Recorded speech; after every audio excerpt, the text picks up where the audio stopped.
Die Sehnsucht einer Person nach Veränderungen in der Gesellschaft kann in der Praxis verschiedene Formen annehmen.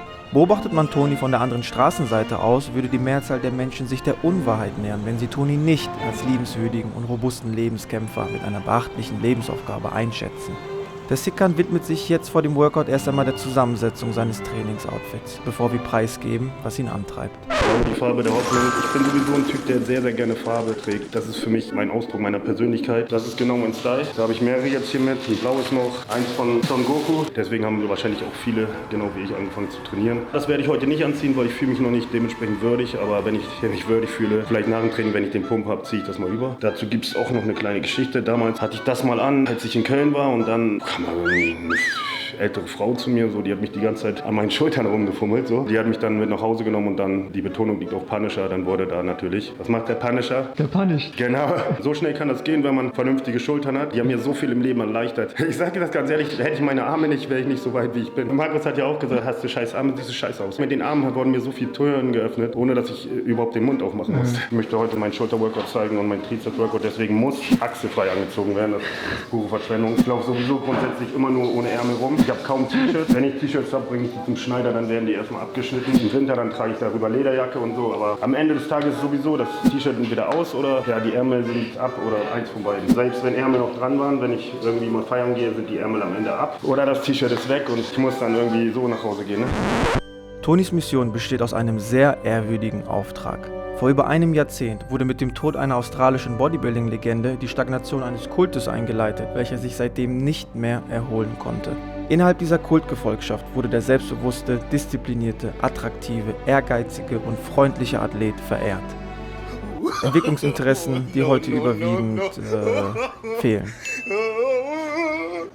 Toni, dessen Leben eine fortgesetzte Kette von Kämpfen darstellt, lässt sich nicht leicht graue Haare wachsen, außer bei der Auswahl eines imponierenden und repräsentativen Gym-Outfits.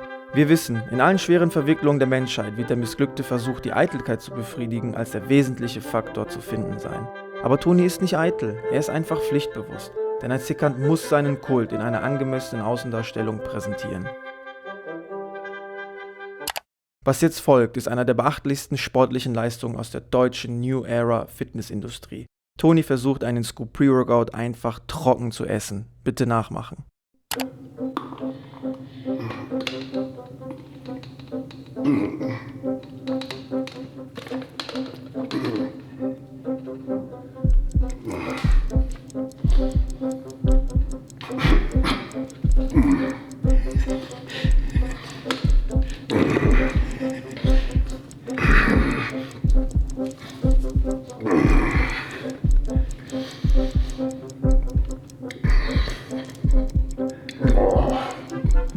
Maschine, ey.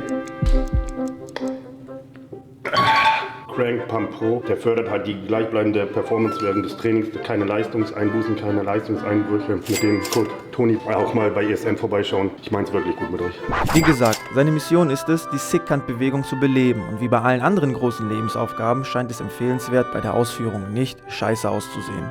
Bevor Toni sich wohl vorbereitet in das Training begibt, muss obligatorisch noch ein Getränk angemischt werden, auf welches er seit über 10 Jahren schwört. Das ist jetzt nicht das letzte Abendmahl, sondern das letzte Ritual. Nachdem der Punktbooster drin ist, würde ich dann die edelsten EAs hier in mein edles Getränk. 5 bis 7 Grünteebeutel, ganz lange durchgezogen mit Nieren- und Blasentee, Brennnesseltee und Entwässerungstee. Zusätzlich habe ich noch ein bisschen Ayuna-Extrakt reingemacht für die Herzdurchblutung. Muss nicht gut aussehen so, Hauptsache der Bizeps sieht am Ende gut aus. Ein Sikand ahnt, dass die meisten Zuschauer von pseudowissenschaftlichen Trainingstutorials übersättigt sind und lehnt langatmige Erklärungen ab. Während einige Fitness-YouTuber ihre Videos so aufbauen: Für meinen Schulterworkout ein paar Seitheben, Aufwärmen, Schulterpresse über Kopf, die Gelenke warm zu machen. Das tausche ich manchmal, wie am Anfang wie heute oder ich sag wie am Ende. Immer Variationen, immer fester Bestandteil ist Supersätze beim Seitheben. Vorderen Delta, mittleren und dem hinteren. Ich switche immer am Ende des Workouts, am Anfang oder oder am Ende. limitiert sich ein kommunikationskundiger Sikand auf effiziente und verständliche Erklärungen. Immer Variation reinbringen ist das Geheimnis und hohe Intensität. Verschiedene optische und auditive Merkmale geben Aufschluss über den Erfahrungsgrad eines Athleten. Wie ernst ein Sikand sein Training nimmt, kristallisiert sich oft anhand der Geräuschkulisse, die er kreiert, heraus. Ja. So, komm. Hey, oh, komm. Ja, da ist nichts mitbekommen.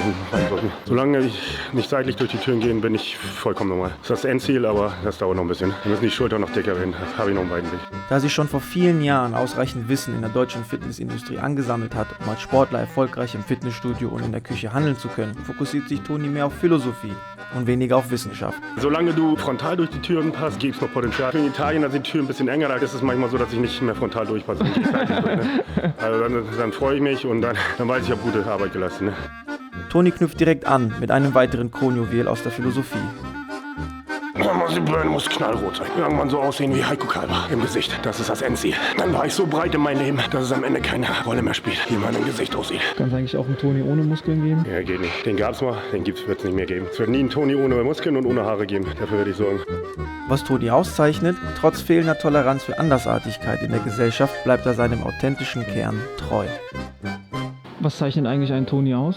Charakter. Mehr als das hier alles. Das ist einfach nur ein Spiegel meiner Lebensgeschichte, meiner Persönlichkeit. Auszeichnen tut mich eher Feinfühligkeit. Ein sehr gefühlsvoller Mensch. Sensibel, ehrlich, gutmütig. Also ich habe mich das oft gefragt, weil ich habe das so in meinem Leben immer nur so erlebt. Wenn ich in bestimmte Gesellschaftsschichten reingekommen bin, ich bin immer angeeckt. So von vornherein. Dieses Extravagant oder diese Art zu reden. Das ist alles einfach so gekommen. Egal wo ich immer aufgetaucht bin, wenn ich immer alleine oft hingegangen bin, da waren Gruppen. Ich bin nie reingekommen. Die haben mir gar keine Chance gegeben, ins Gespräch zu kommen, nur wegen meinem Äußeren. Die haben mich vorverurteilt. Ich schließe keinen Menschen aus. Ich liebe alle Menschen, wirklich. Ich kriege schwer die Interaktion mit den Leuten, weil die von vornherein ein Bild haben. Meine Freundinnen zum Beispiel, die ich immer hatte, die waren auch ganz anders als ich. Die haben gesagt, du bist voll der Lackaffe oder voll arrogant, aber die haben dann gemerkt, was dahinter steckt. So. Ich drücke das halt nur ein bisschen anders aus alles. Meine Art von Denkweise ist ein bisschen anders, weil es vielleicht auch mit meiner Vergangenheit zu tun hat, was ich alles so erlebt habe. Ich kann einfach nur sagen, lernt mich kennen. Wir werden eine schöne Zeit zusammen haben. Ich begrüße jeden und ich habe für jeden offenes Ohr und Herz,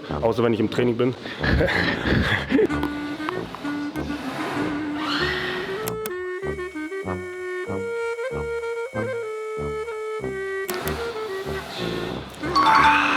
Krass. Explosiv runter. Ein Sikand weiß, dass Probleme im Leben mit dem Erweitern der Wissensvorräte meistens gelöst werden können. Ein ausgezeichneter Sikand stellt sich auch die Forschungsfrage, welche Muskeln der Körper besitzen könnte, die man noch nicht vorgestellt bekommen hat in YouTube-Videos. Toni hat einen Muskel gefunden, der selten im Zusammenhang mit Training gebracht wird. Warum kaufst du so viel Kaugummi? Kaugummi kaue ich. Einerseits beruhigt mich das im Training und ich bin auch jemand, der sehr krass am Knirschen ist, also auf die Zähne beißt. Außerdem für den markanten Kiefer, das kantige Gesicht, weil der Kiefer ist ja auch ein Muskel und ich habe keinen Bock, so eine verkürzte Jawline zu haben. Wenn quasi der Hals mit den Kinn zusammenwächst, das ist für mich nicht mein Way of Life. Das muss immer schön kantig sein. Ronnie Coleman hat das auch immer gemacht. Ich bin auch niemand wie viele Disco-Pumper oder so. Ich bin halt jemand, der trainiert alle Muskeln. Vom Trizeps über die Beine bis zum Kiefer. Pump-Booster. Wie ihr seht, Crank knallt rein. Das ist wie mit dem Charakter. Jeder Mensch ist individuell, jede Persönlichkeit. Das spiegelt sich in allen Lebensbereichen wider. Deswegen verurteilt nicht Menschen direkt, wenn ihr welche seht, die abfälschen oder die so trainieren. Das hat alles vielleicht seinen Sinn und wenn das so für den funktioniert und wenn er es fühlt, dann ist es das Richtige. Leider nicht so geile Waden von Gott gesegnet bekommen. Hohe Wadenansätze, nicht so wie Urs oder so. Ne? Das wäre natürlich ein Traum, aber wie gesagt, dann kann man dementsprechende Strümpfe tragen. Dann sieht es wieder gut aus. Nächstes Jahr auf der FIBO 2023 an Markus Frühe vorbeizugehen, dass er sich denkt, Mann, hat der dünne Arme, sieht der scheiße aus. Junge, ich sehe nicht. Ja, Jens Spahn kann scheiße aussehen, aber ich nicht.